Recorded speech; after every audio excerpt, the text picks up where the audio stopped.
aí, pessoal, tudo bom com vocês? Está começando mais um Overdrive, o seu resumo semanal de notícias da cultura pop aqui da Black Company.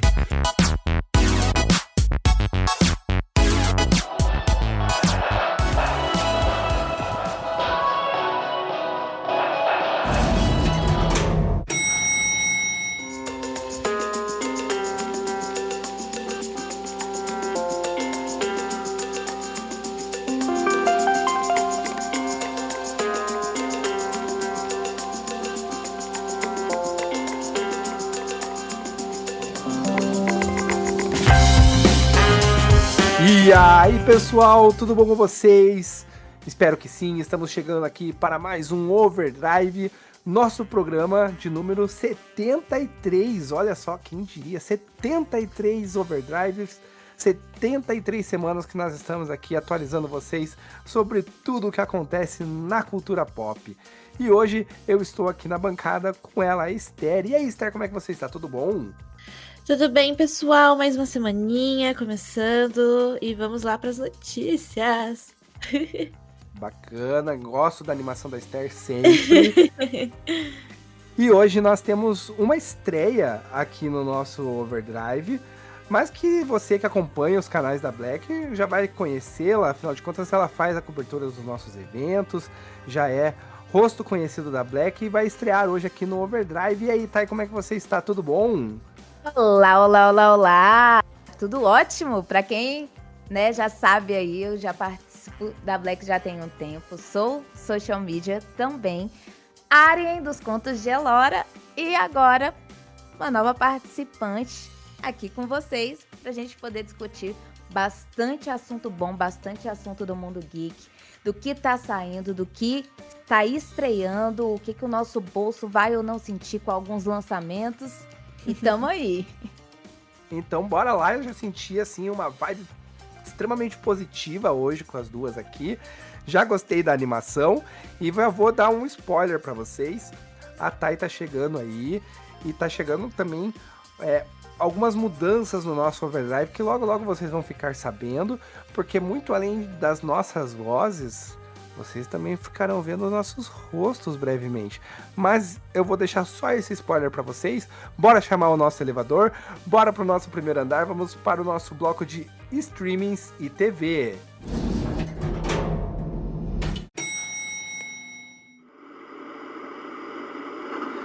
E eu tô vendo o roteiro aqui, o nosso bloco de streamings e TV. Nós vamos dar pitaco, obviamente, né, Thay? Mas as notícias aqui estão dominadas pela Esther, que vai começar falando para nós sobre Euforia, que parece que encerrou aí as gravações da terceira temporada, né, Esther? Isso mesmo, pessoal. A atriz da personagem Cassie celebrou o encerramento oficial das gravações, né, compartilhando os stories do Instagram, confirmando que essa nova fase da série já está totalmente filmada. A HBO ainda não anunciou uma data oficial da estreia, mas assim, isso indica que tá mais próximo do que a gente tá esperando, né? A nova temporada ela vai contar com o retorno da maior parte do elenco original, que inclui a Zendaya, Hunter Schafer, Jacob Elord, Sydney Sweeney, Alex Demi, Eric Dane, Maldia Pato, e também alguns acréscimos como Rosalia, Sharon Stone e Marshawn Lynch, que é um ex-jogador da NFL. Então, assim, muito animada, gosto muito de Euforia. Acho uma série que traz muitas críticas, traz um peso estético enorme. Então, eu tô bem ansiosa pra essa terceira temporada chegar. Tá, e você já assistiu Euforia? Já assisti a alguns episódios. Só que me deixou um pouquinho a desejar, então acabei dando uma dropada, mas eu conheço a história. Pra mim, é porque eu, infelizmente, não vou lembrar o nome da personagem principal que a Zendaya interpreta, mas me pega muito uma vibe de coisas que eu fiz na minha adolescência aí.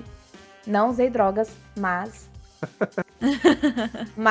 eu tive as minhas crises de adolescente. E minhas festas, né? E minhas festas, no que eu meti louco. Vamos criar uma Euforia da Black versão Thay, então. Bora!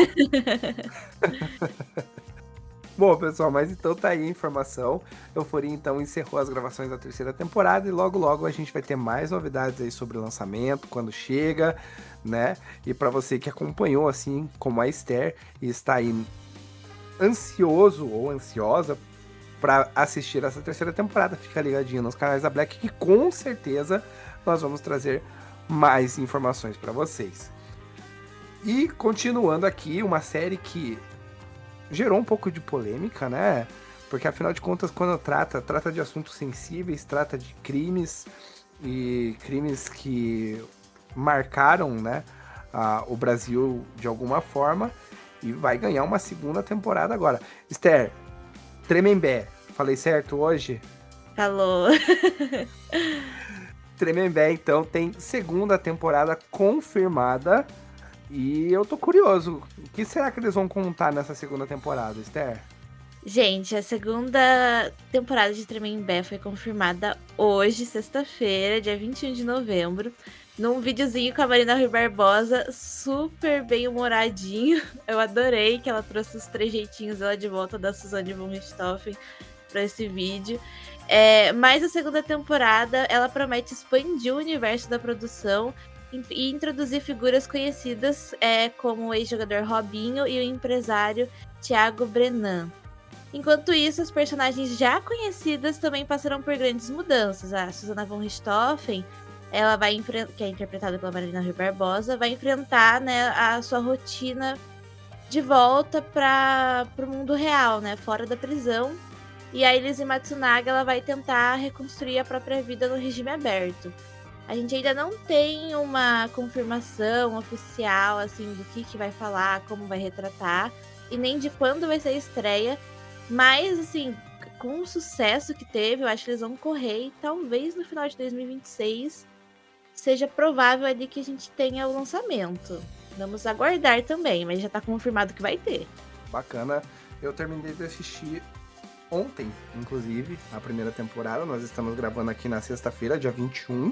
Bom, eu tenho opiniões, assim, um pouco conflitantes, porque eu gosto, né, de séries de true crime, séries investigativas ou documentários, né, que mostram a investigação sobre crimes e tudo mais. Mas Tremembé me deixou numa vibe meio conflitante, assim. Eu gostei da série, mas eu senti que em alguns momentos meio que rolou uma romantização, assim, dos criminosos. Sim, eu também fiquei bem conflitante durante a série. Tanto, né, no videozinho que eu falei que foi bem humoradinho, né? É conflitante. O momento, tudo que envolve essa série é bem conflitante, assim. E aí... Pode terminar. Não, acho que traz muita gente pra essa reflexão, né? De até que ponto a gente retrata essas pessoas e como a gente retrata essas pessoas. Eu percebi que não só na questão do Tremembé, mas já tem um tempo, né, que algumas séries, sejam elas voltadas para ficção ou para os fatos ocorridos em si, tem trazido um pouco dessa romantização, talvez com o intuito de, tipo assim, poxa, será que não existe uma humanidade? Será que não tem como a gente amenizar a imagem dessa pessoa para ver se o público acolhe? Porque, por exemplo, no caso da Suzane, apesar do crime dela ter sido horrível, muita gente, hoje em dia, gosta de tratar ela como um meme, ou, por exemplo, tem comunidades que, tipo, elogiam a aparência dela, ou que acham certo o que ela fez. A mesma coisa com a Elise. Muita gente, depois da série que saiu na Netflix, né, contando a história dela, muita gente passou a acolher e começou a, talvez, dar um olhar muito humanizado, e isso deu margem para outras séries, talvez, trazer isso aí. Vamos trazer um lado mais humano, mais para ver se o público acolhe, para ver se a galera acolhe, porque que tem gente que gosta, a gente sabe que tem. Mas por que não dar uma suavizada para ver se a gente consegue pegar um público geral? E às vezes isso gera um certo debate, né? Porque as pessoas que têm repúdio ao crime acham essa suavização, essa romantização algo desnecessário, porque uma pessoa que comete um crime dessa magnitude não tem como humanizar. E tem outras pessoas que pensam, poxa, mas será que não teve motivo? Será que... Ou simplesmente pelo simples fato de simpatizar com o vilão. Tem gente que gosta do lado ruim, assim. Então, acho que trazer essa romantização é para causar essa divisão em si, entre o público, esse debate entre o público, mas eu acho que às vezes as pessoas pesam um pouquinho a mão para, tipo, tirar o peso do que a pessoa fez em si. No caso da Suzane, no caso da Elise. Daqui a pouco vem até o Bruno do Flamengo aí, a galera querer dar essa suavizada e não rola de fazer isso quando é algo brutal. É uma visão bem diferente do filme, né, que a gente teve, que conta a história da Suzane, que foi uma visão que eu não achei romantizada, achei que foi bem mais realista do que a série Tremembé. E são duas visões, né, e acho que as duas geram esse conflito no público, mas eu acho que Tremembé causou mais ainda essa situação conflitante, porque a gente tá vendo a rotina de vários, né, vários Eu acho criminosos. que é assim, não que, né, não seja possível, até porque quando a gente pensa no intuito, né, do sistema prisional, seria realmente você ressocializar, né, você conseguir recuperar essas pessoas. Infelizmente, a gente sabe que não é assim que funciona no nosso sistema prisional, né? Exatamente. Pelo menos na grande maioria deles. Mas eu acho que, e por incrível que pareça, eu acho que a Suzane foi a pessoa que saiu com a imagem mais manchada depois da série, porque a interpretação da Marina o tempo todo passa um cinismo da Suzane, que eu não sei se realmente é dessa forma ou não, né? Se ela realmente é cínica desse jeito, como demonstram na série, né? Interesseira o tempo todo, mas eu tava vendo ontem uma entrevista da Sandra, né? O Sandrão, pro Cabrini. E daí ela falando, né? Dessas divergências e tudo mais. E que ela acabou sendo prejudicada pela série por causa que Eu colocaram vi isso. ela como, tipo... ela é a vilãzona de Tremembé, porque ela que mandava no troço todo lá e controlava todo mundo, ela que era a chefona do crime lá dentro. E ela jura que não, né? Diferente da Elise, por exemplo. A Elise, ela passa uma sensação o tempo todo de estar, né, tentando justificar o que ela fez, como, né, se fizesse um sentido, né, que foi uma legítima defesa, segundo ela, e que na verdade ela só quer voltar a ter o contato com a filha, o amor da filha dela. Então ele tem essas nuances, né, e a gente não sabe até que ponto realmente aquilo é baseado em algo que realmente possa vir da própria pessoa, ou é parte de uma ficção, né, dessa romantização que a gente está comentando. Mas realmente eu senti que ela teve o Daniel Cravinhos, por exemplo, é um que ele passa o tempo todo, ele passa a série como se fosse um mocinho, o tempo todo, assim. O próprio Christian, que depois foi preso outras vezes, né? Inclusive uma dessas vezes é relatada na série.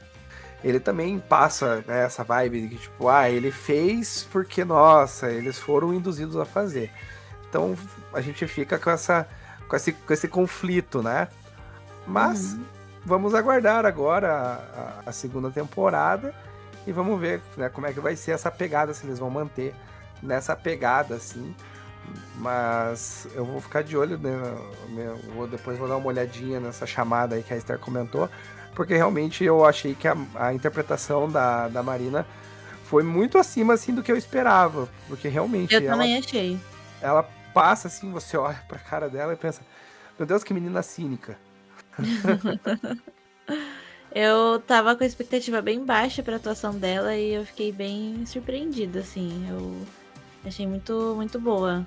Se é a cópia fiel ou não da Suzane, a gente nunca vai saber, né? Mas eu achei que distanciou bastante da pessoa Marina Rui Barbosa.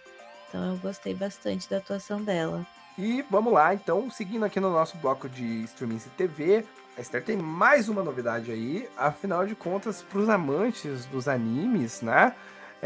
Esse que vem sendo bastante comentado esse ano, muita gente que assistiu se apaixonou por esse anime, e vai vir uma segunda temporada aí, que é Frieren.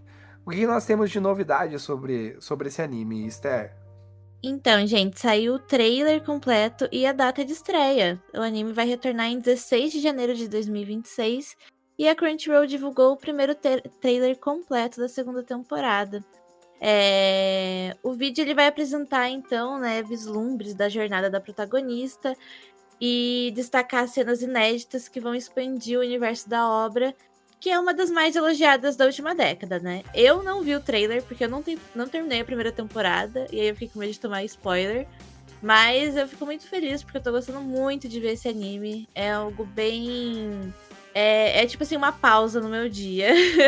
Ver um episódio ou dois já é muito gostosinho, assim. Me relaxa bastante. Tô bem feliz que foi renovado para uma segunda temporada. Eu gostei muito. Ele é uma vibe diferente, né? A gente tá acostumado muito com anime de batalhas, o bem contra o mal, lutas e todas essas coisas. E Frieren é diferente. Ele é realmente uma jornada.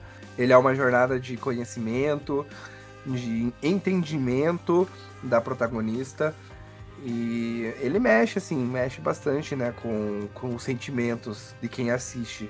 Sim, é muito diferente de tudo que eu já assisti, ainda mais que é baseado um pouquinho, assim, né, em RPG. Então a gente tá acostumado muito com batalhas épicas que duram, né, vários episódios, arcos intermináveis.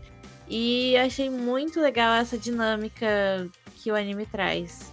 Bacana, e eu fico muito contente em saber que eles vão dar continuidade nessa jornada da Frieren, porque realmente merece uma continuação. Você assistiu, Thay? Conhece Frieren? Jornada para Além? Conheço, é porque, como a Esther falou, traz os elementos do RPG.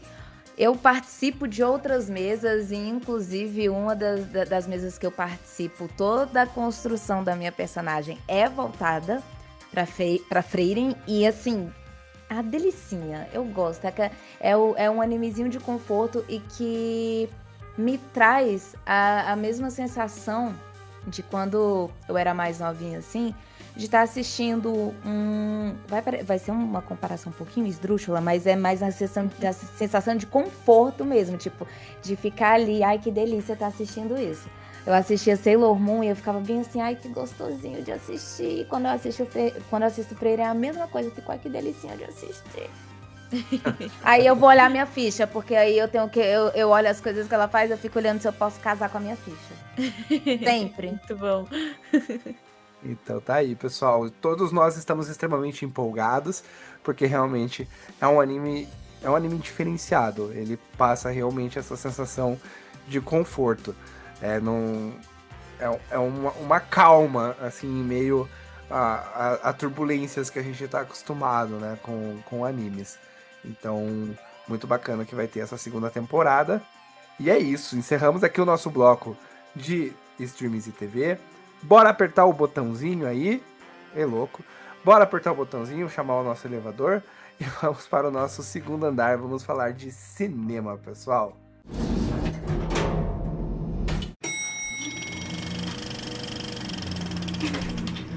E para começar o nosso bloco de cinema, eu vou chamar a Esther mais uma vez e eu vou, assim, ouvir com muita atenção, muita calma, porque vamos falar de uma franquia que mexe muito com o meu coração. Inclusive, nós fizemos aqui um podcast, um overview, há cerca de 1 ano e meio atrás, mais ou menos, exclusivo para falarmos dessa franquia eu tenho dó do MD e da Maria que participaram comigo desse podcast, porque eu falei muito, né? Eu não parava de falar. E nós estamos falando de qual franquia, Esther? Gente, estamos falando de Jogos Vorazes, também é uma franquia que eu amo muito. E estamos falando de Jogos Vorazes, O Amanhecer na Colheita. E tem o primeiro trailer disponível, né? E o filme ele vai falar de como Hammett venceu o segundo massacre quaternário, que é aquela edição especial dos jogos, que dobra os tributos, dobra a crueldade, a glória, né, do vencedor. E assim, nos livros ele comenta o trauma e agora nessa adaptação vai ser revelado tudo que Panem tentou esconder, né? O trailer ele traz uma vibe que é que eu já tinha visto algumas pessoas teorizando de que ia ser algo assim inspirado nos anos 70. Nossa, eu achei muito boa a estética. Bem assim, aquele começo da Panem que a gente conhece nos Jogos Vorazes da Katniss. Bem o início dessa estética, bem over, né? E acho que casou demais, achei muito interessante. Eu não li o livro, confesso, mas eu sou muito fã e eu estou muito animada. Amanhecer na Colheita vai estrear em 20 de novembro de 2026. E começou já as divulgações, né? Com o primeiro trailer, agora a galera vai começar a ficar super hypada. A franquia, a trilogia original é uma franquia que mexe muito com o meu coração, porque foi numa fase de transição quando eu conheci Jogos Vorazes. Foi uma fase de transição na minha vida. O terceiro filme, principalmente, na verdade o terceiro livro, né? Porque eu li os livros antes de assistir os filmes. O terceiro filme foi uma coisa assim que mexeu muito com a minha cabeça, tipo, e me ajudou muito na época, né? Nessa fase de transição que eu estava. Eu tenho, assim, tipo, um carinho gigantesco pela franquia. Confesso que quando eu assisti Jogos Vorazes, a Cantiga dos Pássaros e da Serpente, eu fiquei muito animado quando eu soube que iria ter, né, um novo filme. Confesso que algumas coisas me deixaram meio decepcionados, né, com esse filme. Mas eu ainda não li o livro, eu tenho ele aqui, eu preciso ler, né, o Cantiga dos Pássaros e da Serpente. E agora eu fico empolgado, porque a sensação que eu tenho é que eles vão voltar às origens, né? Voltar a mostrar os jogos, a sua crueldade, o que tem por trás, toda essa disputa política, né? Essa mensagem subliminar por trás do que é Jogos Vorazes. E vai trazer um personagem que a gente aprendeu a acolher, assim, né? É o Hammett. O Hammett, durante toda a trilogia, a gente foi, assim, entre um misto de sentimentos, né, que ele vai gerando entre nós, principalmente porque a gente tem muito a visão da Katniss, né, na trilogia. Então a gente tem esse misto de sentimentos pelo Hammett também, mas que no final a gente traz ele junto com a gente fica tipo, vem cá, Hammett, eu quero ser seu amigo também. A gente aprende a acolher ele, a gente aprende. Exato. E a gente agora vai conhecer mais do que ele passou, porque ele não fala, né? Ele não conta, ele não dá detalhes na trilogia original sobre como foi, o que ele passou, o que ele encarou durante os jogos que ele venceu. Ele foi o único vencedor do Distrito 12 durante todo esse tempo. O que teve de diferente que fez com que ele sobrevivesse. Então agora eu volto a me empolgar. Eu juro que eu tento. Eu juro que eu falo não vou, mas eu vou. E eu volto a me empolgar com os Jogos Vorazes. E agora vamos ver como é que vai ser Amanhecer na Colheita. Mais uma vez trazendo então Jon Snow, né? O nosso presidente que gera todo esse caos. Nós estávamos falando, né, de humanização de vilões. O Cantiga dos Pássaros e das Serpentes meio que tenta trabalhar isso, né, no Jon Snow, querendo mostrar que ele tinha um lado humano, né? Sim, deu uma suavizada, né, na versão mais velha dele. Mas a gente sabe que não é bem assim que funciona. E eu tô muito ansiosa pra ver como que ele vai estar trabalhado nesse filme. Eu acho que vamos voltar a vê-lo como o grande vilão, né? Como o grande tirano com que nós nos acostumamos a vê-lo na trilogia original. Thay, alguma coisa a acrescentar sobre Jogos Vorazes? Eu queria a Taylor Swift fazendo a trilha sonora de novo. Porque, gente, não tem como.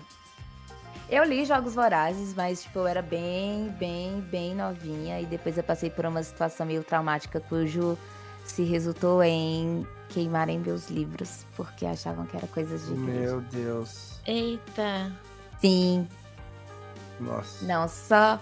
Mas eu assisti os filmes, eu não assisti os novos, mas eu espero que seja muito bom. Eu vou pegar pra rever, tipo, agora, durante esse período da pausa dos contos, eu vou poder rever e reler todos os livros que eu consegui de volta, outros graças ao Kindle e os filmes. Tá lançada a campanha aqui então, tá? Vamos reaver os livros da Thay, principalmente a trilogia de Jogos Vorazes, entendeu? Vamos lançar uma campanha aqui para que a gente consiga arrecadar esses livros pra Thay aí. Graças a Deus. E vou dizer pra vocês, a adaptação, eu sou muito crítico assim com adaptações, né? Eu tenho um trauma gigantesco porque uma das franquias também que eu amei ler e que eles estragaram assim absurdamente na adaptação de filmes que foi Percy Jackson, tanto que eu não tive nem Nossa, eu já ia falar. Eu não tive nem coragem de assistir a série, mesmo o pessoal falando, né, que a série foi ok. Mas o que eles fizeram com os filmes foi tão horrível que eu não tive nem coragem. É com Percy Jackson, o Hobbit, porque, tipo assim, eu como fã de tudo que se trata das obras do Tolkien, eu acho que Hobbit deixou tanto a desejar comparado ao que é o livro, que, meu Deus, Então, não tem o mesmo encanto que tem assistir a trilogia do Senhor dos Anéis, que ali sim, tipo, foi um trabalho feito inclusive com fãs da obra. Então eu não consegui, assim, eu assisto, eu acho um filme bacana, mas me frustrou muito. Como fã, me frustrou demais. Então, tipo assim, eu tenho um problema muito grande com adaptação. Eu tenho um problema absurdamente grande com adaptação. Por exemplo, a Amazon, quando veio com Anéis do Poder, eu não gostei, porque pra mim deixou a desejar demais. Então, se é uma obra que eu conheço de cabo a rabo e a adaptação falha, já pode vir o que for depois, eu não consigo assistir. A única adaptação de livro que eu li e que pra mim, aí eu digo com toda certeza que, na verdade são dois, que superaram o livro foi Um Dia, que tem a Anne Hathaway como protagonista. Ali, Um Dia e O Diário de uma Paixão, graças a Deus esse filme é muito bom, o livro também. Então As duas únicas. Eu vou aproveitar teu gancho, tá? Porque por que eu puxei esse assunto de adaptações? Porque pra mim Jogos Vorazes é uma das poucas adaptações assim que tentaram seguir o mais fiel possível o que estava nos livros. Até mesmo o Harry Potter. Harry Potter tem muitas coisas que a adaptação me deixa assim, tipo... Pô, por que vocês fizeram isso? Nossa, eu não consigo entender o filme do Cálice de Fogo. Eu só entendi ele depois que eu li o livro. Eu não consegui entender o filme. Não, pra quem já leu O Prisioneiro de Azkaban e assistiu o filme, sabe que até nome de personagem foi trocado ali. Sim. Então, tem muita coisa que foge muito, né? Então, assim, Jogos Vorazes é um dos poucos livros assim que as adaptações tentaram ser o mais fiel possível. É claro que nunca vai ser 100%, porque você não tem como entregar o nível de detalhamento que um livro possui, né? Pelo menos na minha visão, nunca vai conseguir. Mesmo que transforme numa série, por exemplo, né? Que você tem mais tempo de produção, mas mesmo assim ainda vai ficar faltando. E você falou, né, de Nicholas Sparks, O Diário de uma Paixão. Eu tava até brincando, né, quando fiquei sabendo desse novo filme, que ao mesmo tempo que tava lançando o livro, já ia lançar o filme, né? Daí eu até brinquei que a Suzanne Collins estava virando a nova Nicholas Sparks, né? Escreve um livro, já vira filme. Escreve um livro, já vira filme. Já tem uma adaptação pronta, já. Então, tá aí. O primeiro trailer de Jogos Vorazes, O Amanhecer na Colheita, já está disponível. Se você é fã, assim como eu, da franquia, já pode ir lá conferir.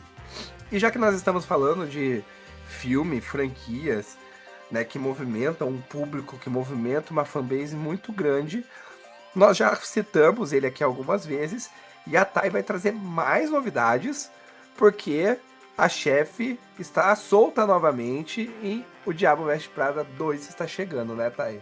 Graças a Deus, depois de muitos anos de espera, tanto de quem assistiu o filme quanto para quem leu o livro da Lauren, a continuação da saga da Andy e da nossa eterna Miranda vai ter um decorrer, né? A gente vai ver aí o que aconteceu depois do final do filme, se a Andy continuou trabalhando com ela ou não.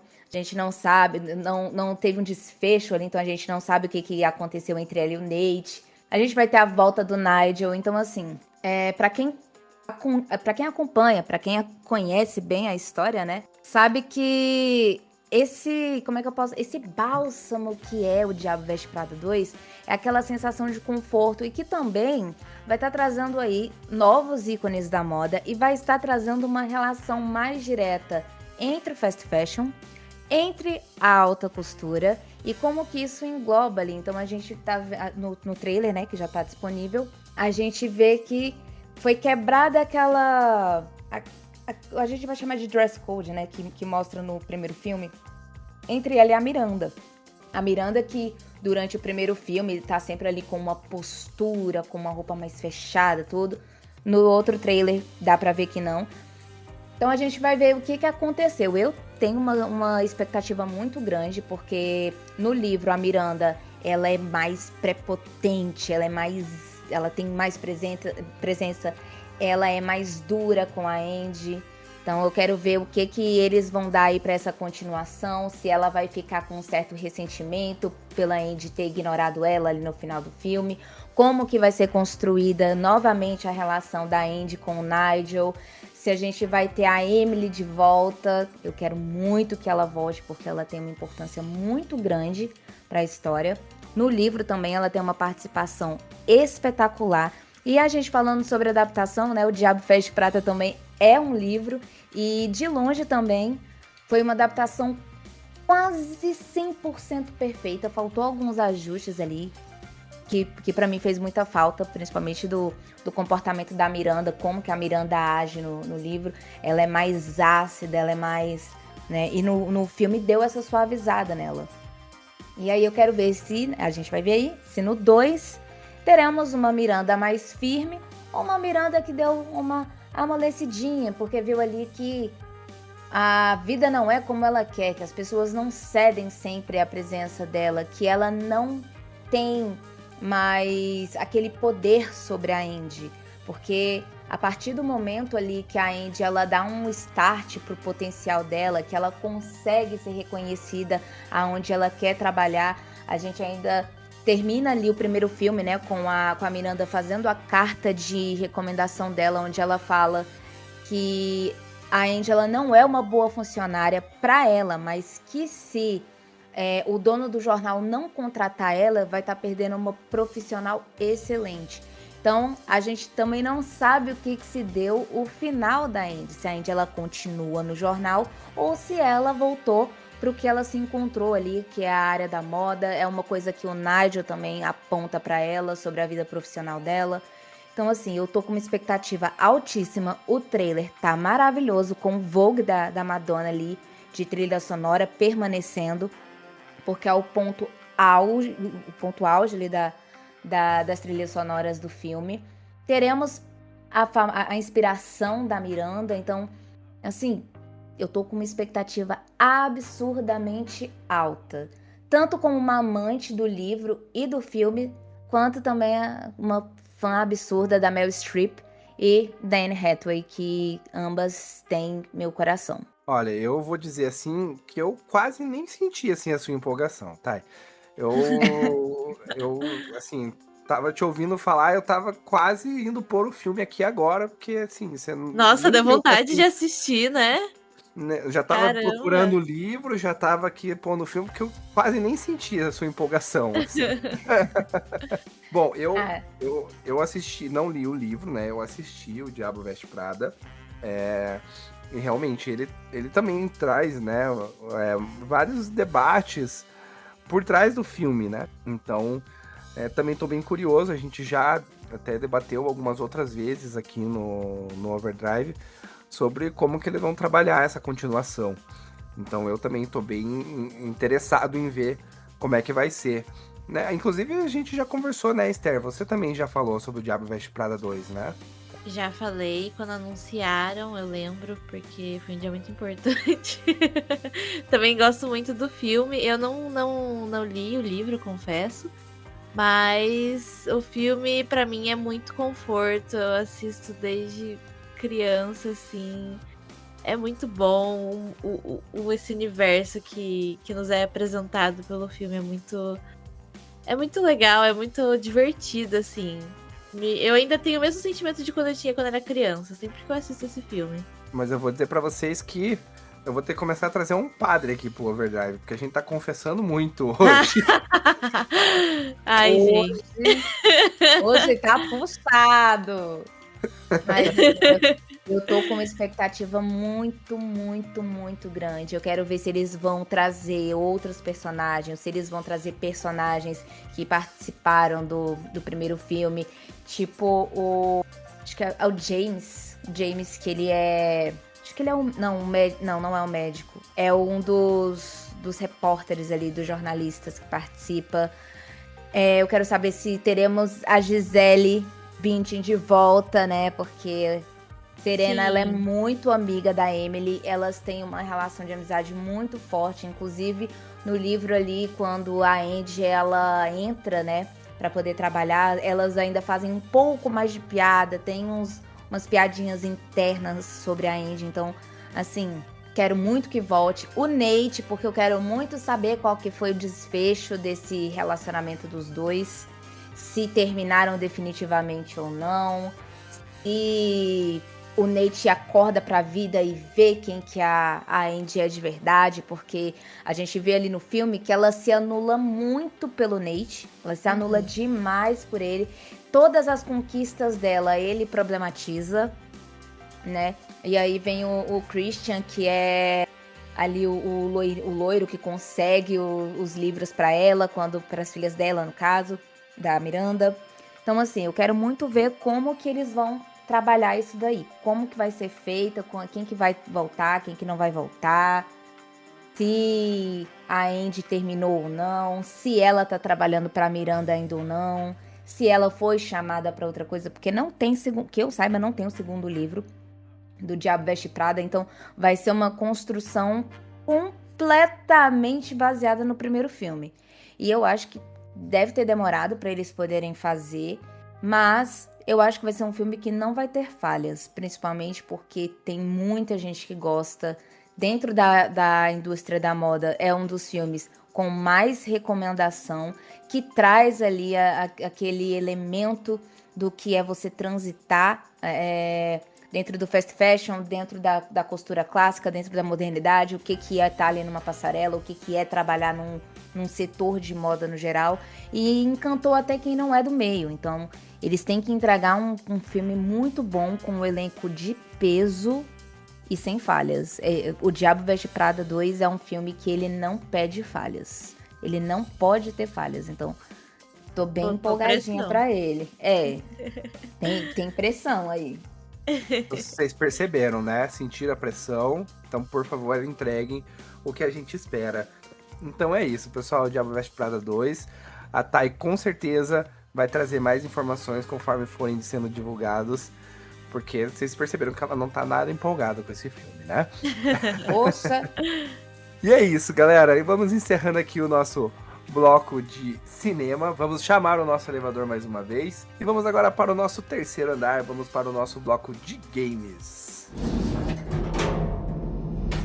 E assim como o primeiro bloco foi dominado pela Esther. Agora o nosso bloco de games será dominado pela Thay, que vai começar falando aí de um jogo brasileiro de terror. É isso, Thay? Exatamente. Vou falar aqui pra vocês assim que esse jogo me trouxe um trauma de manequim absurdo.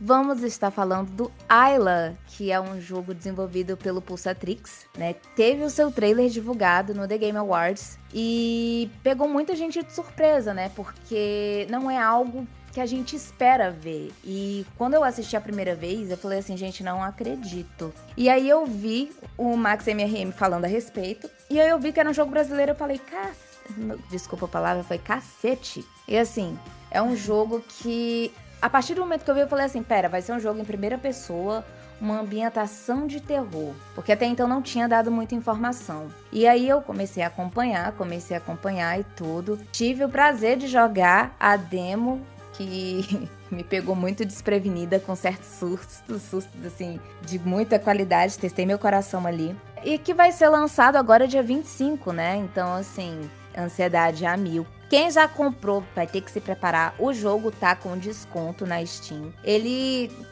traz, assim, aquele elemento de Resident. Pra quem gosta de Resident Evil, eu sou obcecada pela franquia, então pra mim tá ótimo. Então traz elementos de Resident, de Silent Hill também, uma pegada bem assim, afastadona, uma ambientação bem silenciosa.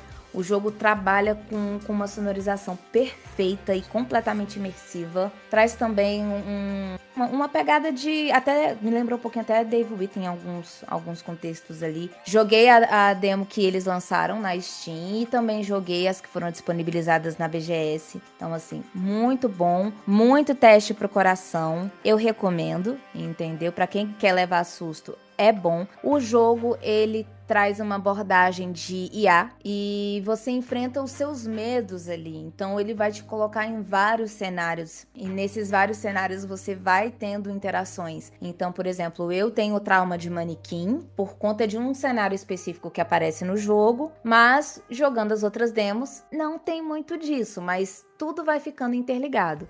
Então é um jogo investigativo. Ele traz suspense, ele traz terror, ele traz qualidade. Ele não, para um jogo indie, ele tá no pique de um AAA aí, sem tirar nem pôr. A qualidade tá excelente. Então, eu espero, inclusive, que quem sabe aí o Ayla venha a concorrer no ano que vem. Eu acho que merece uma indicação. Pelo que eu joguei ali, ele merece uma indicação, merece reconhecimento. Eu acho que todo meio indie, na verdade, tá merecendo um reconhecimento gigante esse ano. E um indie brasileiro, gente, concorrendo a um prêmio internacional. Nossa, eu não tenho palavras pra isso. Eu vou lá na porta do pessoal, do dono da Pulsatrix, e vou soltar foguete. Inclusive, eu tô vendo aqui trailers e imagens do jogo, né? Primeiro que graficamente você vai dizer que ele é um AAA. Tá muito bonito visualmente. Tá muito, nossa. Alguns cenários me lembraram, assim, uma pegada um pouco Alan Wake, principalmente os cenários externos. E alguns cenários internos muito, como você falou, Resident Evil Village, principalmente o 7, né? O BioHazard. Inclusive lembra bastante a casa, né, dos Bakers e tudo mais. Então, realmente parece ser um jogo assim que vai entregar muito. E é um estúdio brasileiro, né? Como a gente fala sempre, o João principalmente sempre traz aí novidades sobre jogos, sobre filmes nacionais. A gente sempre reforça aqui, né, que a gente precisa valorizar mais as produções daqui da nossa terra. E vou dizer pra você, se você entrega esse jogo no mercado sem dizer que ele é brasileiro, com certeza o povo compra. Exatamente. Era isso que eu ia falar. Porque agora, se você falar esse jogo é brasileiro e daí você entregar, vão torcer o nariz. Exatamente. Mas se você entregar e dizer só joga, e depois que a pessoa jogar, você dizer, você sabia que isso aqui é brasileiro? Então, assim, pessoal, vamos tirar esse preconceito. E a Ayla tá chegando aí, dia 25. Eu tô vendo aqui, ele ainda não tem preço disponível na Steam, né? Também não tem preço disponível ainda no Xbox. Mas vai estar disponível em multiplataforma, né? Ele foi anunciado, então, para PlayStation, para Xbox e para PC. o projeto inicialmente, pelo que eu entendi, seria apenas para PC, né? Tá, mas Ele aí eles tá. trouxeram para as Ele, outras plataformas. ele tá a R$ 70, se eu não me engano, que eles postaram. De 70,95, ele tá saindo por 63,96. Pra conferir mais, tem que ir na página da Pulsatrix e do Max MRM, porque eles divulgaram lá. Tá com 20% de desconto. Então é por isso Desconto de lançamento. que eu vim direto aqui na Steam. Na Steam ainda não tem o valor. Então tá aí a Thay já trazendo até o valor e um valor extremamente acessível, pessoal. E eu vou dizer pra vocês, procurem as imagens do jogo, vejam aqui, porque realmente ele passa um ar AAA. Tá? Não deixa nada a desejar aí para muitos jogos de terror que a gente está acostumado a ver de grandes produtoras internacionais. Então é um preço extremamente acessível e você ainda valoriza a produção nacional, galera. Por favor. E prosseguindo aqui, agora, né? Vamos falar de polêmicas, afinal de contas, a gente nunca fala de premiações, a gente nunca fala, principalmente do The Game Award, sem falar de polêmicas. E eu quero entender, tá, o que é a polêmica Silksong e Expedition 33. Tivemos os nomeados, né? Já lançaram aí, o pessoal do The Game Awards já lançou. Nós tivemos 3 indies indicados aos jogos do ano. E aí entrou a discussão se o Expedition e se o Silksong são ou não considerados jogos indies, pelo tanto que eles venderam, pela qualidade do jogo e principalmente pelos investimentos. Então, na questão do Expedition, as pessoas estão considerando ele um Double A, porque ele não teve ali a questão do publisher investindo pesado, mas teve a questão da contratação de atores profissionais e caros de Hollywood, e também a qualidade do jogo em si, o tamanho da equipe que excedeu ali. Então as pessoas começaram a falar que não pode mais ser considerado, porque um jogo indie ele tem que ser desenvolvido por um estúdio muito pequeno, com uma equipe pequena que não tem condição de pagar, por exemplo, um Charlie para poder fazer ali a captura de movimento. Então instaurou-se aí, né, que a galera não está concordando, tem uma galera de peso que não está concordando com o Expedition ser considerado indie, porque ele também está concorrendo nessa categoria. E o Silksong, a mesma coisa, só que ele voltado para o sucesso que ele teve, né? Foi um jogo que quando lançou, todas as plataformas caíram simultaneamente. Silksong saiu o momento ali que disponibilizaram a venda do Silksong, a Steam caiu instantaneamente, as pessoas começaram a reclamar disso também. Hoje em dia, acho que a maioria das pessoas estão deturpando ou confundindo o que é ser considerado um estúdio indie ou não. Então, essa polêmica se instaurou, tem gente que tá fazendo protesto, teve gente que tá querendo tirar os jogos da indicação. Teve streamer querendo fazer baixo assinado para poder tirar um e colocar o outro. Então, afinal de contas, o que a galera considera de fato um estúdio indie, um jogo indie? O que a galera considera um jogo Double A e um jogo Triple A? O que é pra essa galera? Eu considero o Expedition um indie, porque ele foi um jogo que foi idealizado por uma equipe pequena, produzido por uma equipe pequena, os ex-funcionários ali da Ubisoft, mais uma galera que eles recrutaram do Reddit, né? Então, eles não tinham, por exemplo, uma gama de materiais e afins como estúdios grandes têm, como por exemplo a própria Ubisoft tem, ou como a CD Projekt tem, ou como o Santa Mônica tem. Não tem a mesma disponibilidade. Foi um jogo que requereu um certo investimento, mas ainda assim não deixou de ser produzido por um estúdio independente. O Silksong, a mesma coisa. Então, acho que a galera tá meio que, pela qualidade dos jogos, pelo investimento que os jogos indies estão tendo hoje em dia, a galera tá esperando que jogo indie seja só tipo aquele jogo de qualidade mediana pra baixo que tem como crescer. Sendo que a gente há muito tempo aí já vem lidando com jogos indies de qualidade boa, inclusive dentro do cenário de Souls-like. O Lies of P foi um jogo, um Souls-like indie que estreou com uma avaliação muito boa e que não só isso, foi um jogo indie que surpreendeu dentro do meio Souls-like pela dificuldade. Ninguém esperava que um indie no meio de Souls-like fosse ser tão difícil como Lies of P foi. Entregou um gráfico impecável, entregou trilha sonora impecável, entregou uma jogabilidade muito fluida e que estressou muita gente, porque eu considero Lies of P um dos Souls-likes mais difíceis que eu já joguei, conseguindo superar Elden Ring, Dark Souls. Então, assim, tanto que reclamaram tanto da dificuldade do Lies of P para um jogo indie, que tiveram aí que dar uma nerfada no jogo para ver se a galera conseguia seguir adiante. Então, isso significa que os indies hoje em dia estão sim conseguindo entregar uma qualidade tão boa quanto alguns que são AAA. Tá conseguindo entregar tudo e mais um pouco, ao ponto de estar sendo já cogitado para estar concorrendo no jogo do ano. E o Expedition e o Silksong vão estar batendo com jogos grandes, vão estar batendo aí com Death Stranding, entendeu? Que é o Kojima, tá disputando contra o Kojima, é uma responsabilidade gigante, gigante. Então, assim, vamos ver aí no que vai dar, mas eu acho as indicações justíssimas. Eu fico muito feliz de ter 2 indies concorrendo, 3 indies, porque a gente também tem outros aí que tá concorrendo não só o jogo do ano, mas também as outras categorias. Então, essa polêmica, no meu ponto de vista, é sem sentido. Os jogos são sim, mas eu acho que a galera, tá achando que por ter uma qualidade boa, não merece ser reconhecido como indie. Merece sim. Isso mostra que a galera tá se empenhando para entregar um conteúdo de qualidade, um jogo de qualidade. E tem muito tempo que a gente não vê jogo bom aí sendo lançado, né? A gente passou por um período muito escasso de jogos de qualidade. Eu, particularmente, estava sentindo falta de um jogo que prendesse, que causasse aquela sensação de raiva, e quando você consegue passar por aquilo dali, você sente aquele alívio, você quer continuar o jogo, que você quer chegar, que você quer aproveitar cada segundinho do jogo ali. Os jogos hoje em dia estão muito mais do mesmo, e os indies estão trazendo totalmente diferente, tá trazendo uma ambientação totalmente diferente, pegando as reclamações das pessoas em relação aos outros jogos e resolvendo, os indies estão trazendo a solução para os problemas que os jogos gigantes estão tendo. Então, as pessoas estão ficando surpresas com isso, porque, poxa, por que um indie está conseguindo ser melhor do que aquele jogo ali?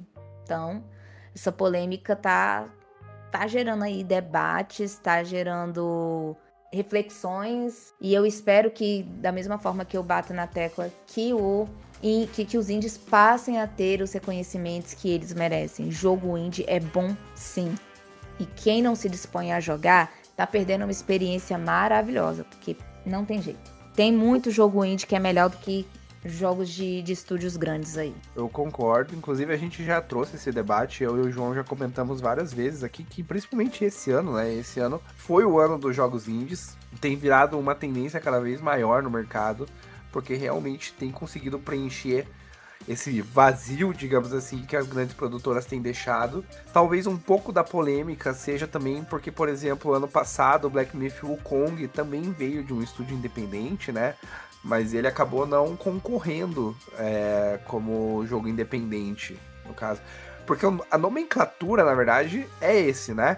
É melhor jogo independente e não melhor jogo indie. Que daí a gente meio que, né, mudou para jogo indie. Então eu acho que sim, Expedition 33 entra sim nessa categoria. Ele é de um estúdio independente, ele não vem das grandes produtoras. Silksong vem de um estúdio independente, ficou, né, confuso, mas sim, independente do sucesso, independente do clamor que ele gerou esse clamor porque o próprio público fez o marketing de Silksong, porque o Hollow Knight, o primeiro, foi simplesmente espetacular e gerou toda essa expectativa que o próprio público, eles não precisaram investir em marketing absurdo, porque eles entregaram um jogo tão bom que o próprio público fez o marketing deles, o próprio público tava na maior ansiedade para essa continuação. E é isso, os estúdios independentes cada vez mais eu acho que vão ganhar o seu espaço. A gente tem aí desenvolvedores de jogos saindo dessas grandes produtoras, seja pelo excesso de carga horária ou por simplesmente não conseguirem colocar suas ideias em prática, porque existem diversas limitações vindas de acionistas que precisam entregar resultados, precisam entregar números, e eles realmente, essas mentes pensantes, essas mentes criativas vão procurar espaço nesses estúdios independentes, vão abrir os seus estúdios independentes. E eu fico realmente muito feliz de ver jogos como Expedition 33, Silksong, Hades 2, chegando aí, batendo de frente com grandes jogos e concorrendo a jogo do ano. E eu aposto muito, assim, que um deles vai acabar levando essa premiação. Ainda coloco a maior parte das minhas fichas em Clair Obscur, Expedition 33. Com certeza vai ser. Eu tenho certeza que o Expedition vai ser o The Game of... Ele vai receber o Game of the Year, sem tirar nem pôr. Eu queria, tipo assim, lógico, se o Silksong ganhasse, pra mim também vai ser ótimo, porque eu gostei muito do Silksong. Mas, mesmo que também a gente tenha aí o Death Stranding, não vai ter jeito.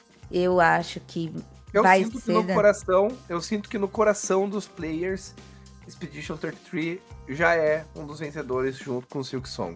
Eu acho que isso é muito mais importante do que a premiação em si, porque... Se o Expedition não ganhar, é assalto. Se o Expedition não ganhar, pode chamar a polícia que assaltaram a premiação. Então, é aquilo, né? A gente sabe que, midiaticamente, Death Stranding 2 tem um apelo muito grande. Afinal de contas, carrega o nome, né, do Kojima, e quando a gente fala em Kojima, também mexe com o emocional dos gamers, mas realmente eu sinto que no coração dos gamers, no coração do público, esses dois jogos já levaram a premiação de jogo do ano. Expedition 33 e Silksong já tem a preferência do público nessa premiação, independente do que realmente a premiação venha a dizer ou não. E isso já é uma grande vitória para os estúdios independentes. E eu acho que isso vale muito mais do que realmente, claro, né? Seria a consagração você ver a premiação desses dois jogos, seja um ou outro. Mas acho que a consagração, o clamor público nesse momento tá valendo muito mais, na minha opinião, porque, como você falou, né, Thay? A gente vem aí de uma onda de tanto remake, reboot e franquia que vira 5, que vira 6, é Far Cry 5, é Far Cry 6, é Assassin's Creed Mirage, é Assassin's Creed no tempo de não sei o que, e os caras ficam reciclando e não trazem nada novo, e daí vem o estúdio independente e bota eles no chinelo, e daí é claro, né, eles vão se doer e fazer campanhas para tentar diminuir essa conquista dos estúdios independentes, mas quem tá mandando hoje em dia é os indies, pessoal. Sim, inclusive, falando nessa questão dos indies, até o dev do Megabonk falou que era para tirar o jogo dele das indicações e colocar um outro jogo indie brasileiro, que quando eu estava na BGS, eu vi esse jogo, eu não acredito, que é o Aviãozinho do Tráfico 3. O cara, simplesmente tira meu jogo e coloca um jogo chamado Aviãozinho do Tráfico 3 pra concorrer, por favor. E assim, é um jogo... Eu ri pra caramba, porque o jogo roda numa calculadora, praticamente. Então, assim, olha só o quanto que a gente falando, por exemplo, do Ayla ser o indie brasileiro, ser um jogo brasileiro, a galera de fora reconheceu o nosso potencial. A galera de fora vê que aqui a gente consegue produzir jogos absurdamente bons. Então, assim, tá na hora da galera entender que os indies vão acabar dominando o mercado com tudo. Os jogos aí pra nova geração, quando sair o PS6, quando sair um novo Xbox, vai ser dos indies. Acho que as grandes indústrias agora vão ter que dar uma apertadinha aí pra produzir algo à altura. Aí sobre remake, eu só queria fazer um apelo aqui, porque só tem um remake que eu espero, não, 2 na verdade, mas um me pega mais. Eu quero muito um remake do Code Verônica. Depois que sair o remake do Code Verônica, podem parar com os remakes, eu fico muito agradecida. Eu só quero o remake do Code Verônica porque é o meu Resident favorito e eu não vou mais esquecer o extintor de incêndio dentro do detector de metais. Nunca mais. Então tá aí, Capcom, fica o apelo da Thay pra vocês agilizarem esse remake, que todo ano sai rumor sobre esse remake e nunca se confirma, né? Vai sair jogo novo do Resident Evil e a gente ainda não tem informações concretas sobre o remake de Code Verônica. E já que nós estamos falando aí sobre grandes produtoras terem que se mexer, vamos falar agora de um dos jogos que promete ser um divisor de águas no mercado.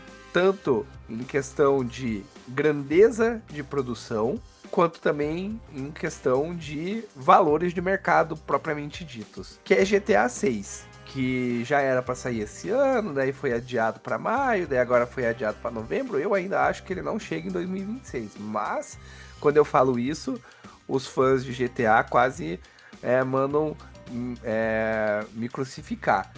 Mas a Thay tem coisas para falar sobre GTA 6. Então, a gente tá passando aí por a gente viu, né, o adiamento do GTA 6. Eu também acho que ele não vai sair no ano que vem. Eu tenho pra mim que ele vai sair no máximo entre o final do primeiro semestre de 2027 ou no mais tardar 2028, porque a Rockstar já tem um histórico de adiamento de jogos. Não é a primeira vez que eles fazem isso.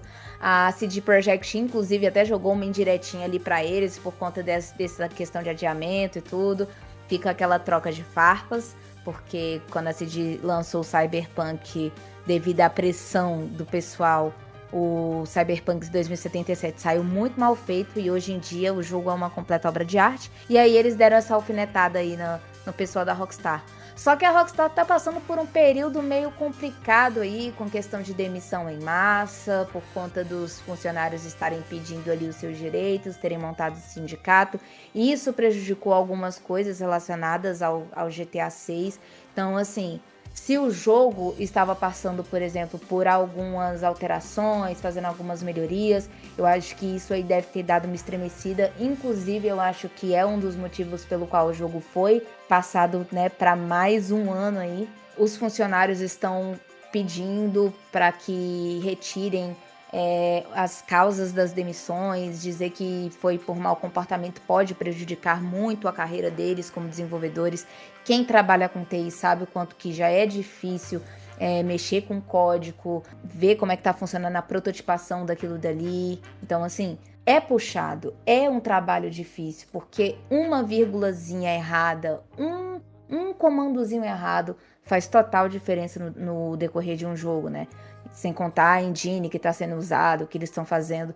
Então, a Rockstar está passando por um momento muito complicado com os funcionários, com os protestos, com as manifestações. Os funcionários estão querendo aí tomar as atitudes para ver no que eles podem fazer e com total direito, né? Afinal de contas, esse jogo precisa deles para ser feito. A gente que consome ali, que joga, precisa de uma equipe para poder terminar de desenvolver esse jogo, até porque são anos esperando.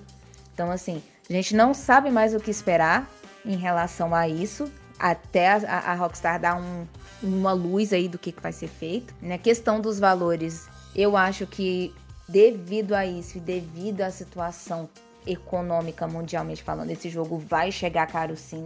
Hoje em dia não tá tendo pudor aí pra galera cobrar, né? Mais uma vez aí a gente vai dar destaque pro quê? Pros indies que estão vindo com valores acessíveis, entregando qualidades melhores. Mas ele vai ser um jogo que, na minha humilde opinião, não vai sair por menos aí de R$600. Entendeu? A versão sem ser deluxe, sem ter nada. Eu não digo que ele vai custar menos de R$600, até porque a Rockstar sabe que tem gente que vai pagar. Ele vai sair primeiro para a plataforma, eles já deixaram isso claro, eles vão dar essa preferência primeiro para PlayStation, depois vai dar preferência para o Xbox e por fim para computador. Então quem for investir no console e tiver um computador vai fazer ali as duas compras, porque tem a questão, né, das conquistas. Só que como que vai ser? Quem que garante que, por exemplo, vai bater novembro de 2026 e a Rockstar vai lançar esse jogo? Eu, particularmente, não tenho esperança disso. Eu acho que vai demorar para sair, eu acho que eles ainda vão fazer mais ajustes. Eu acho que a galera que, por exemplo, for jogar em computador vai ter aí que segurar uma grana para fazer as modificações, porque esse jogo vai ser pesado pra caramba. Eu acho que não vai ser um jogo que, pela demora, não pode ter um bugzinho sequer, porque não é justo com a galera que esperou todos esses anos aí, todos esses adiamentos, o jogo apresentar um bug tal qual, por exemplo, o Cyberpunk apresentou quando ele lançou. Só que o Cyberpunk teve a questão da pressão dos acionistas, que queriam que o jogo fosse lançado a qualquer custo, mesmo sem estar finalizado, saiu o que saiu, e no final das contas a CD teve que gastar o dobro para poder consertar o jogo. E a alfinetada da CD para a Rockstar foi exatamente relacionada a isso, porque a pressa não ajuda em nada, a pressa é inimiga da paciência. E aí quem está se dando bem com isso, desses adiamentos, são os jogos que vão ser lançados no ano que vem, porque aí não tem chance de competir com a Rockstar em diversas premiações. Com certeza o GTA saindo, não vai ter como outro jogo bater de frente com ele para premiação do jogo do ano. Muito difícil. Acho que nem se fosse a CD Projekt lançando The Witcher 4, bateria de frente. Eu acho que inclusive a CD daria aquela segurada para, né, não brigar com cachorro grande. Qualquer jogo que for competir contra vai ter que ser assim, aquele jogo punk mesmo, porque GTA tem nome, tem história, tem qualidade, tem uma fanbase gigante que tá esperando por esse jogo há muito tempo, que vai investir pesado nesse jogo. Então, assim, vamos ver. Até agora, não teve muitas atualizações do que os funcionários estão cobrando. Só se sabe que foi uma demissão muito grande. Foram mais de 30 funcionários, se eu não me engano. Houve vazamentos por conta disso. Alguns justificam esses vazamentos por conta dessas demissões, mas fica meio que numa linha tênue. Foi por causa disso ou não foi por causa disso? Será que a Rockstar tá passando por algum período de gasto excessivo e tá precisando fazer cortes ou não? Será que o GTA tá exigindo muito do bolso deles ou não? Como que tá sendo isso daí? Porque esses atrasos acabam também gerando alguns problemas financeiros ali. Porque precisa de investimento e precisa ficar investindo. E se for um investimento que talvez não dê um retorno, que é drasticamente impossível, não tem por que esse jogo apresentar um erro e não tem por que ter tanta demissão assim. E aí a questão dos funcionários estarem falando que não estão recebendo muito bem. Então, por que eles não estão recebendo muito bem? O que está acontecendo? A gente não tem a menor noção. O que acontece é que esse adiamento aí deixou muita gente infeliz. Quem não tem dinheiro ficou feliz. Quem não tem dinheiro para comprar um PlayStation comemorou. E quem tem PC comemorou mais ainda, porque aí vai poder comprar um processador novo e provavelmente conseguir uma 5060 para poder rodar. Porque, olha, vai uma ser... máquina pesada. Vai. Quem tem PC, prepara o upgrade aí dos grandes. O PC vai chorar. Realmente, são N possibilidades, N polêmicas, né? E como a gente estava falando, né? São muitas polêmicas que envolvem essas grandes produtoras. Com a Rockstar não é diferente. Por isso que, né, a gente comentou, muitas dessas mentes criativas desses estúdios têm saído para ter mais liberdade, para ter menos horas de trabalho também, porque realmente são muitos relatos de horas e horas de exploração, vamos colocar assim, né? Que acaba sendo isso mesmo. Demissões em massa vem acontecendo. Então, e esse adiamento realmente pegou a galera de surpresa. Confesso que eu não muito, mas aí começam, né, esses diversos debates e rumores sobre o porquê disso. Mas, vamos aguardar. Eu também acho que a Rockstar não vai ter pudor em cobrar aí 80, 90 dólares nesse jogo, ou até mais no jogo base.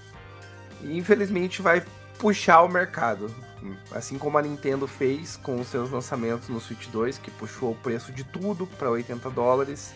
Quando o GTA 6 chegar, que vem aí a 90 ou 100 dólares, vai virar tendência de mercado. E como a Thay falou, vai ter gente que vai pagar.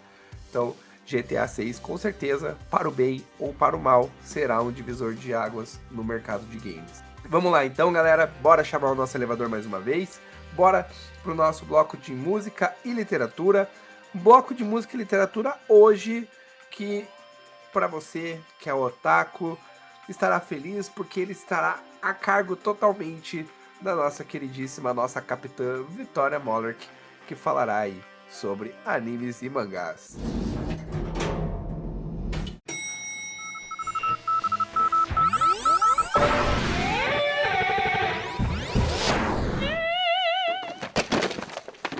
Fala pessoal do Overdrive, mais uma semana aqui, eu sou Vitória Meller, colunista da Black, que escreve quinzenalmente a Estação Sakuga, falando sobre animes, mangás e tudo do mundo nipônico. Como vocês bem sabem, eu geralmente falo sobre animes e mangás que são mais a minha área. Mas dessa semana eu não posso deixar de falar de uma série live action do mundo japonês ainda, chamada Até o Último Samurai. Para aqueles que, assim como eu, são muito fãs de Round 6, Até o Último Samurai seria basicamente o Round 6 com samurais, obviamente. É uma série que você não vai conseguir parar até o último episódio. Ela é bem curtinha por enquanto, uma temporada de 6 episódios, mas já aviso que o gancho é bom para uma próxima temporada, ainda nada foi confirmado, onde vamos acompanhar a jornada de samurais em busca de um prêmio de 100 mil ienes durante uma era que o Japão estava com uma crise muito grande, uma pandemia de varíola. E a lenda dos samurais, eles estavam já se chegando no fim da era dos grandes samurais, eles já estavam sendo pessoas que estavam sendo esquecidas e deixadas para trás. E vamos ver mais de 100 samurais em busca desse prêmio, onde pouquíssimos vão conseguir chegar no final da jornada. Para quem ama uma boa história, com personagens extremamente cativantes, bem construídos, mas o ponto alto dessa série com certeza são as cenas de luta e de ação. Você fica vidrado o tempo inteiro, você esquece tudo à sua volta e só quer ver o que está acontecendo em tela. São lutas belíssimas, muito bem coreografadas, que são, olha, fenomenais, sem palavras. Aqueles que, assim como eu, que gostam de uma boa violência, bastante sangue, essa série é pra você. Mas as lutas não parecem nem um pouquinho falsas, elas são muito naturais e bonitas. Além de ter uma fotografia lindíssima, são planos bonitos, bem elaboradinhos, uma história cativante que você não consegue parar até o último minuto. É uma série única, uma das melhores séries que eu já vi nesse último ano. Acho que tá entre meus top séries de 2026. Eu fui com o pé atrás, não dava aquele tipo de série que você não dá nada e entrega tudo. E eu preciso de uma nova temporada já, Netflix, por favor. Então, final de semana chegando. A indicação é Até o Último Samurai, 6 episódios na Netflix. Você não vai se arrepender. E até a próxima, gente. Essa foi a minha dica da Estação Sakuga da semana. E vejo vocês semana que vem. Tchau, tchau! E é isso então, pessoal. A Vitória trouxe aí as informações. E bora então pro nosso próximo andar, o nosso último bloco de indicações da bancada.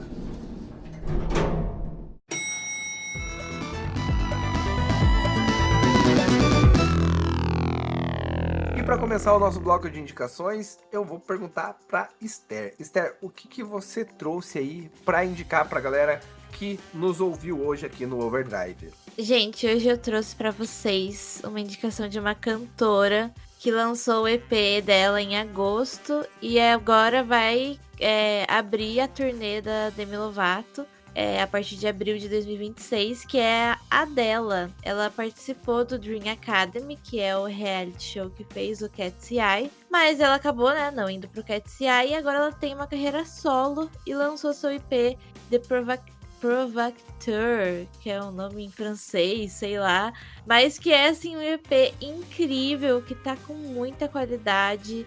Ela foi lançando as primeiras músicas independentemente, então é um som bem underground, ela tem uma estética bem grunge, é muito rico assim, sonoramente, esteticamente. Ela tá trazendo novas cores pro pop. Então eu recomendo muito quem gosta de um pop com um pouquinhozinho de eletrônico, vai gostar dela, se ainda não conhece. Essa é a minha recomendação. Bacana, bacana, Esther. E você, Thay? Trouxe alguma recomendação, assim, pro seu primeiro programa?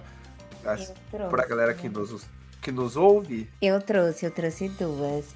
A primeira, né, vou mais uma vez dar um destaquezinho aí pro Ayla, pra quem quiser jogar um jogo bom pra caramba.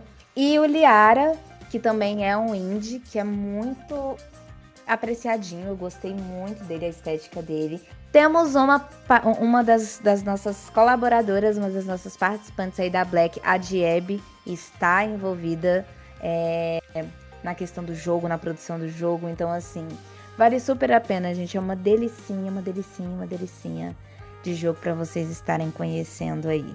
Então tá aí, pessoal, a recomendação das meninas. A gente tava falando de True Crime, né, lá no início do programa. E eu vou trazer a recomendação de um documentário da Netflix, que é de uma das pessoas que inclusive está preso aí em Tremembé, que é o caso Eloá Refém ao Vivo. Um documentário da Netflix que traz aí bastidores do sequestro em cárcere privado de maior duração do país. Foram mais de 100 horas, né, de duração, com a Eloá, infelizmente, se tornando vítima do seu ex-namorado, e traz detalhes, né? Traz depoimentos de repórteres, inclusive o repórter que fez a polêmica ligação para dentro da casa da Eloá para falar com o Lindenberg de forma direta. Traz relatos dos policiais que estavam envolvidos, traz ali também os questionamentos sobre a ação policial, de uma maneira geral, principalmente no fato final ali que acabou gerando, né, a reação do Lindenberg, que acabou atirando nas meninas, até mesmo a questão de você conseguir resgatar uma refém e mandar novamente essa refém pro cárcere, que chega a beirar o absurdo. Então todos esses detalhes estão aí trazidos, né, nesse documentário, com entrevistas exclusivas, revelações inéditas. Então você que gosta de True Crime, fica aí a indicação, caso Eloá Refém ao Vivo, da Netflix, galera. Dito isso, deixa eu agradecer aqui. Esther, muito obrigado pela participação mais uma vez aqui no nosso Overdrive. Muito obrigada por mais um episódio, é sempre um prazer estar aqui. E também agradecer a Thay pela primeira participação dela, trouxe essa energia, essa renovada. Thay, muito obrigado por topar participar do projeto aqui com a gente. Eu que agradeço, porque para mim é uma honra. Tá sendo o primeiro podcast, né, que eu participo, então eu me sinto completamente honrada e sortuda de estar aqui, né, e trazendo isso para vocês, trazendo o meu ponto de vista, compartilhando isso com vocês, ouvindo também o que vocês acham. Então, assim, eu que agradeço por essa energia maravilhosa que vocês trazem para mim também. Bacana, pessoal. Obrigado, Thay. E, é claro, primeiramente eu vou pedir desculpas, pessoal, porque hoje realmente vocês vão notar que a minha voz falhou algumas vezes, que eu dei uma baixada no tom de vez em quando, mas todos os esforços são válidos para que você fique bem informado. Então, muito obrigado a você que nos acompanhou até aqui, que escutou o nosso Overdrive até este momento. Afinal de contas, o programa é feito por vocês e para vocês. Espero que vocês tenham gostado das notícias que trouxemos. Espero que você tenha anotado tudo aí no seu caderninho ou no seu grupo, você e você mesmo no WhatsApp, que hoje eu sei que todo mundo tem um grupinho desse no WhatsApp, para que você possa ir com os seus colegas, estar bem antenado e dizer, mas eu ouvi lá no Overdrive da Black que aconteceu tal coisa, que vai sair tal lançamento, que vai lançar tal música. Espero que vocês tenham gostado, pessoal. E é claro, aquele pedido sempre especial, se você estiver nos escutando no YouTube, não esquece de deixar o like aqui no nosso programa, já se inscrever no canal da Black, para não perder não só o nosso Overdrive, como também os outros programas da casa, como o Contos de Elora, que a Thay também participa, né? E ativar o sininho para ficar sabendo logo que todos os programas forem lançados, galera. E é claro, seguir a Black nas outras redes sociais, @BlackCompanyBR_, no Instagram, também estamos no Twitter, no TikTok, onde você nos procurar, nós estaremos lá por vocês, pessoal. Muito obrigado mais uma vez. Um beijo e espero encontrá-los aqui na próxima semana.